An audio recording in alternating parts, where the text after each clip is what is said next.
reading section. Okay, most students, I'm sure, do struggle with the reading section. And why is that? Because they are not in the habit of reading. Of course, the College Board, which conducts the SAT, is well aware of this phenomena. So we need to work around the difficulty that students are likely to encounter. The SAT reading section, if you intend to attend the university in the US, UK, or Canada, and especially if you're writing the SAT, that means you do intend to attend university in the US, you must understand that reading is going to be a key part of your study. Now, it doesn't matter what you're going to major in. It, of course, could be the sciences also. But your skills in reading and comprehension or comprehending large quantities of course material, a good deal of it will be on your own. Now, why is this? Because you go into a classroom having read a certain amount of material.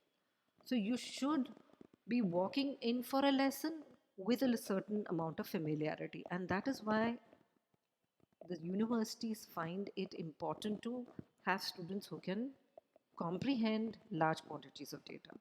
So you need to have a good deal of reading and comprehending skills on your own. No one is going to spoon feed you. And that will be a key to your scoring well on your tests over there in universities. Keeping this in mind, universities need to assess your skill in comprehending text. The SAT has redesigned its test format to fit the needs of universities. The SAT reading section is ostensibly intended to test the students' comprehension skills. But you have to be aware that the format of the questions actually allow the test writers to do a lot more than just do reading comprehension as you used to do in school. Most SAT passages are conversations. There is a, or there, the author would have presented more than one point of view, someone else's point of view, which would be in complete disagreement with what the author himself says. So there are going to be 2 points of view.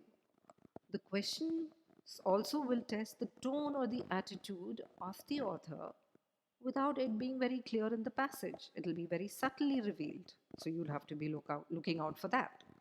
Then it will also test the various rhetorical strategies that have been used by the author to build an argument, that is, to present his side of the argument.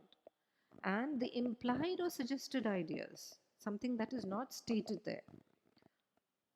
So clearly, the reading section is not as direct as you would find in RC passages in school, but you're not allowed, and the other thing is you're not allowed literary leeway. In school, there are certain assumptions. Somebody is angry, you could interpret it in various ways. Whereas here, you're only allowed to interpret that he is angry, nothing more. So you cannot go beyond what is stated in the passage. You have to stick to information in the passage. So that is the difference in the reading section. What does it look like? Each SAT section has 52 questions and the time allotted is 65 minutes, which immediately means you have a little more than a minute to answer the questions. Or put in a different way, because there are 4 single passages and 1 set of paired passages, that means I would say there are 5 set of questions of 10 or 11 each. If I were to divide the 65 minutes that you have by 5, you have 13 minutes for each passage and the set of questions following it. The length of the passage can vary. It could be anywhere between 500 to 750. What you do find is the total word count for the 5 passages together runs to 3,250 words. The types of passages, what do they deal with?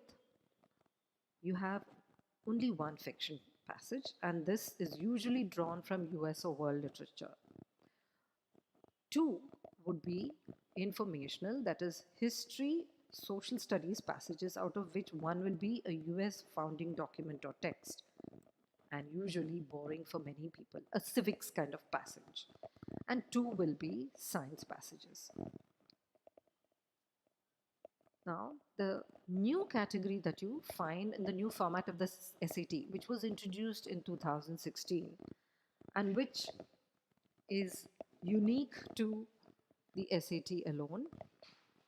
The other thing that you should know is some of you have also joined us for ACT. So it's not there on the ACT. This is just on the SAT. Is one set of paired passages with questions based on them and questions based on infographics. That is, you see some kind of graph, some form of graph at the end of some passages, and you'll have questions based on that. So the reading test includes one set of paired passages in either history or social science or general science, never in the fiction. These paired passages are chosen because they are on a common topic and therefore there is some meaningful connection between them. There'll also be the informational graphics with table, graph, bar diagram. It varies in the science and social science category. These are used to test your quantitative or analytical skills. Categories of questions. So I just discussed the categories of passages, categories of questions broadly divided into big picture, specific, and synthesis. The big picture questions require you to consider the passage as a whole before you answer it. Anything which is restricting you to a part of the passage is not going to be the right answer. Specific questions direct you to specific parts of the passage and you need to pick up the answer from there. Synthesis questions now, they of course will appear only on the paired passages or the infographics included passages. Here, they expect you to make connections between the two types of passages that have been, or the two related passages that have been given, and between the passage and the informational graphic accompanying it. Just to run you through the kind of questions you're likely to see for the big picture. What is the central aim or central claim or main idea of the passage? What is the primary purpose or function of the passage? Why did the author write the passage? What's a summary of the passage? What's the order of events in the passage? What is the tone of the passage or the author? What is the shift in focus of the passage? Has there been a shift? The perspective from which the passage is written and the organization or structure of the passage. We will, of course, be dealing with all these one by one as we go along. In the specific questions, the first one, which is what we take up right at the beginning, is the vocabulary in context. The second is the literal comprehension questions. These are very easy. Both vocab in context and literal comprehension questions are the easiest. Line reference questions where they have actually quoted a line and asked you, why is this mentioned or something like that. Supporting evidence questions. I'll be explaining this where the answer to the previous question can be got using certain lines and you'll be directed to those lines. So these are easy. Supporting example questions. What is that? Well, certain examples have been used in the passage. What were they used for? To support what? Inference and assumption questions. What can be inferred or what has been assumed in the passage? Function questions. What is a reason for a certain information in the passage? Rhetorical strategies employed by the author. So those will be rhetorical strategy questions. And of course, the infographic questions. Synthesis type of questions. Differences in the opinions or styles of the two authors. This will be in the paired passages. What are the similarities between them? And opinion of one author on a statement made by the other author. Synthesis questions can also appear in the passage with infographics. What is supported by both the passage as well as the graph? Or what is